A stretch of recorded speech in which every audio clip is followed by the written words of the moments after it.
Yo, what's up guys? We are back with another Black Clover mobile video, and today we have the new Golden Dawn YUNO and Langris Vice Captain of the Golden Dawn. And in today's video we're going to be going over, should you summon or should you not summon? Long story short, no, don't summon. Because the reason why I say you shouldn't summon is because we're getting Black Asta soon. He's coming. He's coming. So like obviously you want to save. Like, I've got 55 tickets and 17,000 Black Crystal, so I'm ready to go. By the time Black Asta comes out, I'm probably gonna be at 20,000. But yeah, in today we're just gonna be going over the banners, the characters, and whatnot. So let's start off with I was going to say this is the first SSR we have, but no, it's actually technically a swimsuit one. So yeah, banners, we've got the rate up SSR there, and then this regular SSR characters. Alright, let's take a quick look at Let's look at his skills. So, skill 1, Sylph's Gentle Breeze. Creates a whirlwind resembling a storm, dealing damage to an enemy. If an enemy is afflicted with silence or total silence, there is a 50% chance to grant self a 20% increased mobility buff. And then as you can see, the upgrade effects there. Level 1, attack and magic attack 5%. Level 2, attack 5% and magic attack 5%. Level 3, increased mobility activation rate 10%, and then after that 5% attack and magic attack, and level 5 another 10% mobility activation rate, and obviously the damage is 100% of attack and magic attack. Skill number 2, 30% chance to inflict silence on an enemy for 2 turns, and then the multipliers are 60%, and as you upgrade you get an additional 10% attack and magic attack. Level 3 is an additional 10% silence activation rate. Level 4, attack 10% and magic attack 10%, and finally another 10% for the silence activation rate. Let's actually go to the skill page here and see what the additional skill is. So, or the buff skill. He inflicts a SP -1 debuff on an enemy. Oh dear, my phone is low. My bad. I'll have to charge that soon. Yeah, let's try to get to the script because this is actually draining my. I think this is draining my battery quite a bit. And I did not want my phone to die when I'm making a video.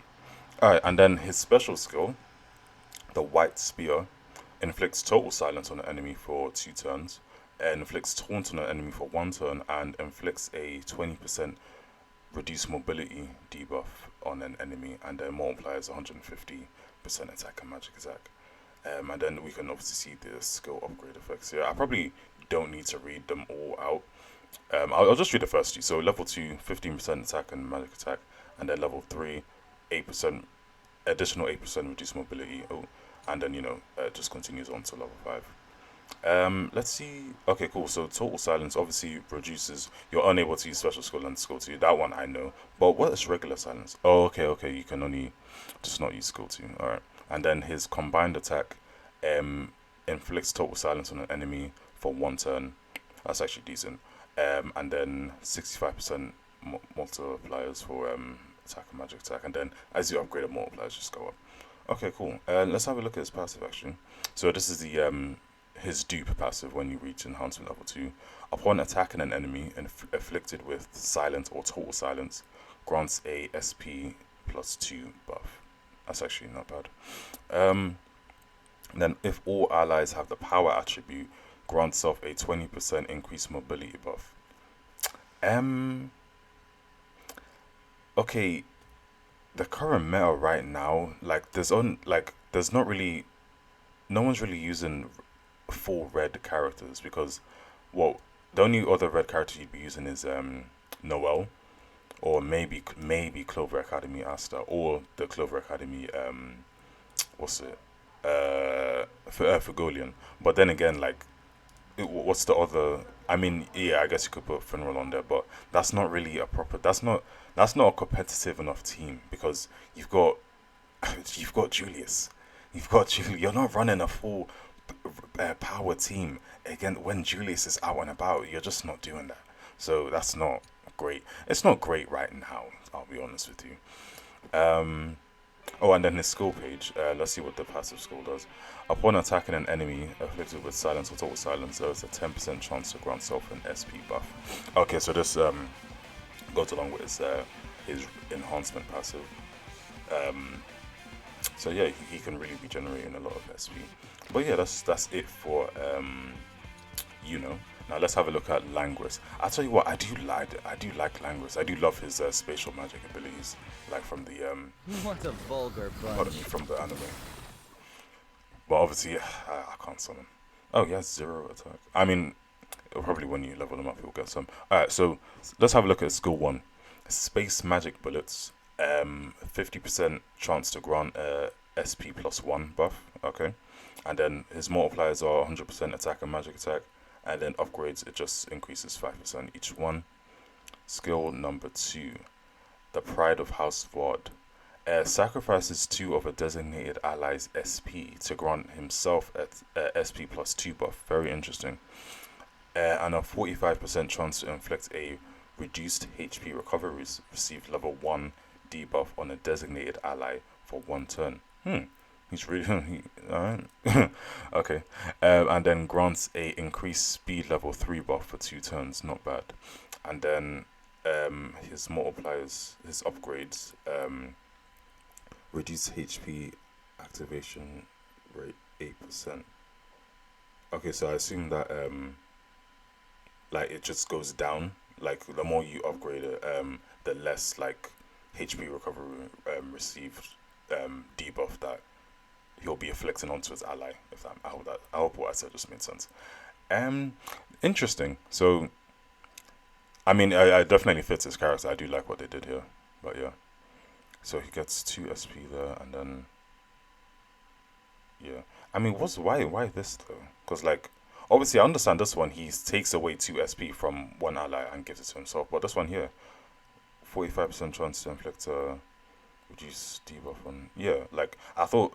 Obviously, if you debuff an enemy or an ally and then buff yourself, yeah, that makes sense. But no, he's just being a dick, pretty much. But yeah, alright. Interesting. That's interesting. And then his special skill, Space Destruction Barrage, inflicts HP recovery immunity on an enemy for 2 turns. Grants all allies a 20% increased favored damage dealt buff for 2 turns. And then inflicts a reduced HP recovery level 3 debuff on an enemy for 3 turns.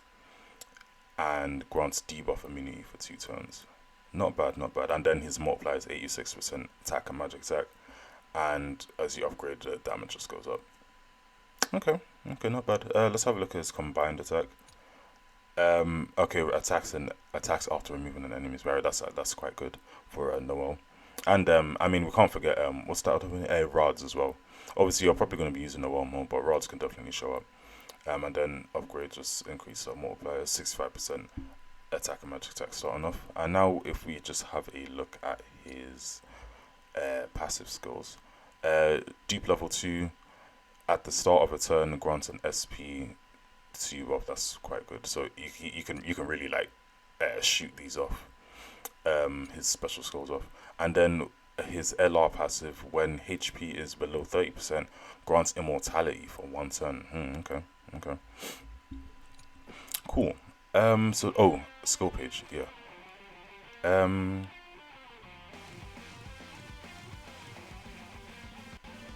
Okay, so what's the upgraded skill then? Am I tripping? Because I don't see any difference.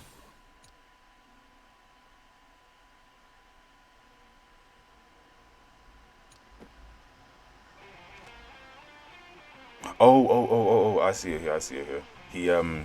He gives himself 3 SP instead of 2. Okay, cool. Yeah, that was hard to find. I'm like, what the hell am I missing here? Alright, so passive skill for his skill page.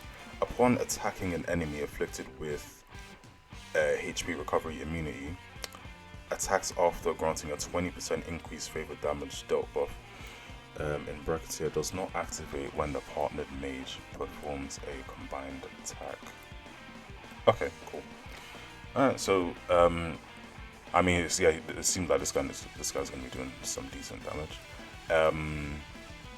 Yeah, and actually, since he's green, I mean, he could be good against Julius. I think so at least. But you know, in this, I don't see him making much of a mark. Like, because it's like his passive. It's like you want to run him with. I mean, you don't have to, but you know, it's like you want to run him with full red team, and with Julius running around, you're just not like the meta right now is probably like mono blue, excluding arena.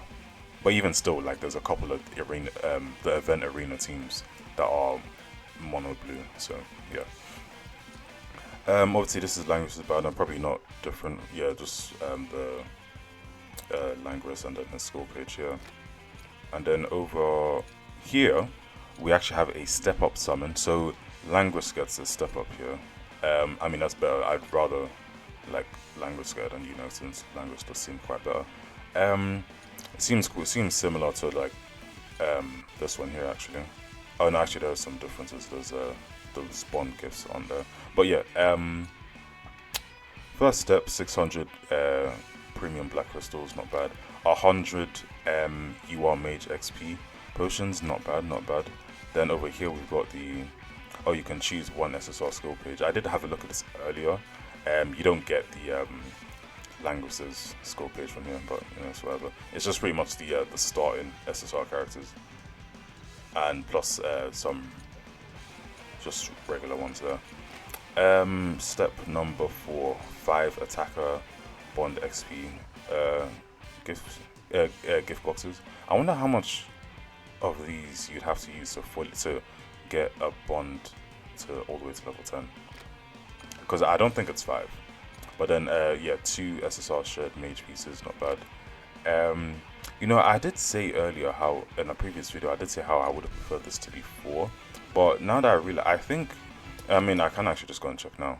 I'm going on a bit of a tangent now. But, thank you for bailing me I out think again. if from like here you get 2 SSR bond thingies.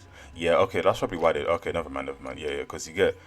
So if you're doing the paid stuff, you get 2 to like fully rank up the SSR card. So you get 2 from here, and then 2 from the reward. So okay, that does make sense.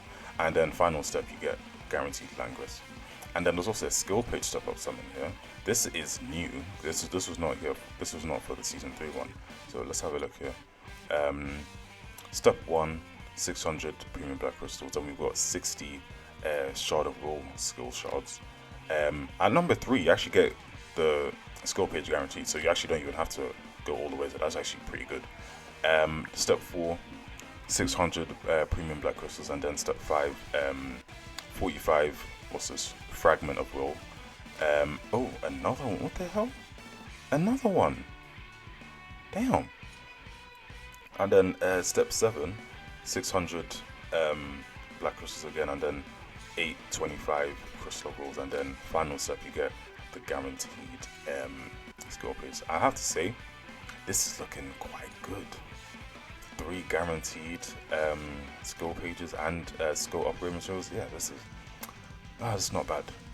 Yeah, I have to say they're really treating the pain play as well, you know. But yeah, I'd say they do look good. Langris especially. From what I'm seeing, like just off the details, it does look like Langris seems quite better and could probably be great for going up against Julius. So, but yeah, at the end of the day, probably don't summon. But I mean, I'm not gonna lie to you, if I was a pain player, I definitely would have summoned on these step up summons right here. But I'm not a pain player, so yeah. Alright guys, thanks for watching. Let me know if you guys are gonna summon on this banner or not, and let me know how your luck goes, and I'll catch you guys in the next video.